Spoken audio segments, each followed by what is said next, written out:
Hello guys! In today's video, I'll be showing you how you can transfer from Facebook personal page to Meta Business Suite. First, open your Facebook app and then go to menu page.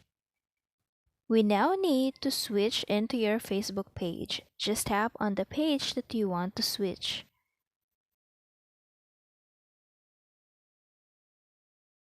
And then you can see right here switch, just tap on switch. It will then direct you to your Facebook page. And then just tap on continue. And then on your Facebook page, just tap on menu page.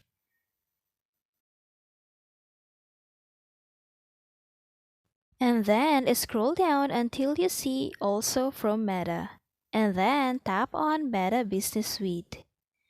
And that is how you can transfer from Facebook personal page to Meta Business Suite. And that's it. I hope this video helped you out. Thank you for watching. Don't forget to like and subscribe.